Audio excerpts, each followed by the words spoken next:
আমি একদমই এক্সপেক্ট করিনি যে আমি এখন একটা ভ্লগ শুট করতে স্টার্ট করব।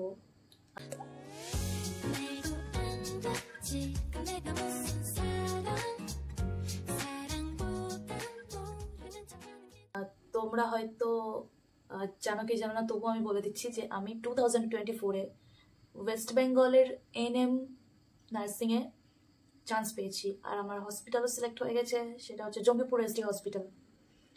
2 ডিসেম্বর থেকে আমাদের ক্লাস স্টার্ট আছে।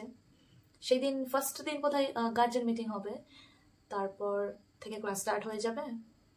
তো আজ হচ্ছে 22 তারিখ। তো আমি তো তার এখন মানে বর্তমানে একটা স্কুল, প্রাইভেট স্কুলে পড়াতাম আর কি। তো সামনে তো অ্যানুয়াল এক্সামও আসছে স্কুলে। আমি যেহেতু স্কুলে আর পড়াবো না, tomorrow will be my last day. So last 2 দিন ধরে এত এত এত এত আরও আছে এতগুলো ক্লাস টেস্টের খাতা আমার কাছে জমা হয়েছে 2 দিনের মধ্যে, মানে আজ আর গতকাল। তো যাই হোক, কালকে যেহেতু লাস্ট ডে আছে তাই তো মানে দিতেই হবে খাতাগুলো। আর আমি এখন দেখতে দেখতে এক্সস্টেড হয়ে গেছি। তাই ভাবলাম এটা দেখতে দেখতে একটু তোমাদের সাথেও শেয়ার করা যাক যে কি চলছে। আমার অনলাইন কাউন্সিলিংও ডান হয়ে গেছে। হ্যাঁ, মানে লাস্ট যখন ভেরিফিকেশন করতে গিয়েছিলাম সেদিন কিছু সমস্যা হয়েছিল। মুর্শিদাবাদে নেটওয়ার্ক বা ইন্টারনেটের সমস্যা ছিল আর কি, বন্ধ করা হয়েছিল। তো সেদিন অফলাইন ভেরিফিকেশন হয়েছিল, শুধু অনলাইন হয়নি। তারপর আবার অনলাইন ভেরিফিকেশনের জন্য আমাদের টাকা হয়েছিল, যেটা আমরা গিয়ে করে এসেছি। আর আমাদের জানানো হয়েছে যে 2 ডিসেম্বর আমাদের যেতে হবে। আমরা 1 ডিসেম্বরই এখান থেকে বেরিয়ে যাব। সব আপডেট পাবে, সব আপডেটই আমি দেবো। আর তোমাদের মধ্যেও যদি কেউ আছো এনএম জিএনএম ক্যান্ডিডেটস যারা আমার ভিডিও দেখছো, তাহলে অবশ্যই আমাকে জানাবে কমেন্টসে। আর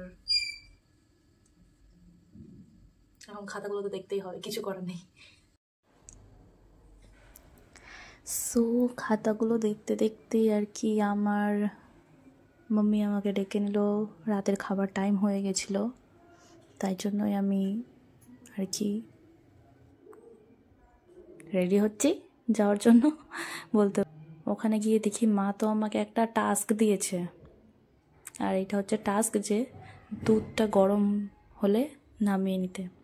এবার দুধ বয়েল করা নিয়ে তো অনেক ভয় আছে, তাই জন্য আমি একদম সেফলি আমার মিশনটাকে কমপ্লিট করেছি।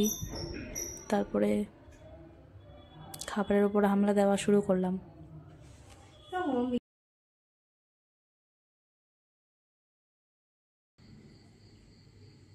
গতকাল আমি বলেছিলাম যে আমার লাস্ট ডে আছে স্কুলে, খাতাগুলো দেখা তো কমপ্লিট হয়নি।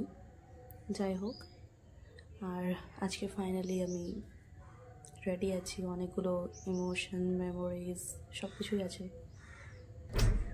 আমাকে অনেক স্পেশাল ফিল করিয়েছে আমার স্টুডেন্টরা,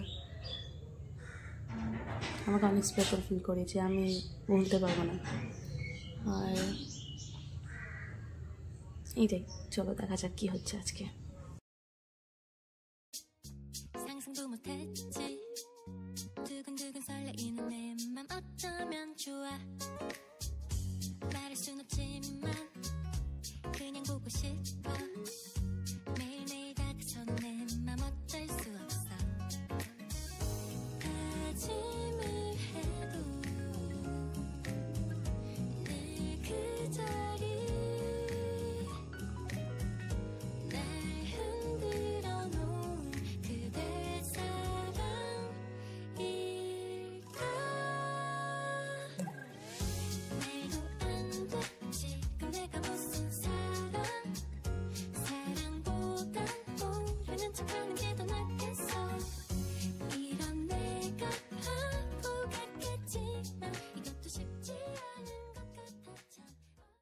তোমাদের ম্যাডাম একদিন নার্স হবে, ঠিক আছে, সরকারি চাকরি পাবে। তার জন্য যাচ্ছে, অন্য কিছু না। বুঝতে পারছো? কিন্তু আজকে আমাকেও সচক্ষে দেখতে হলো। তো এটা আমি বুঝতে পারিনি যে তোমাদের প্রতি এতটা ভালোবাসা জন্মেছে ম্যাডামের, এবং ম্যাডাম যে তোমাদেরকে এতটা ভালোবেসেছে সেটাও আমি বুঝতে পারিনি। তাই ম্যাডামকে এবং তোমাদেরকে সকলকে আমার আন্তরিক ধন্যবাদ।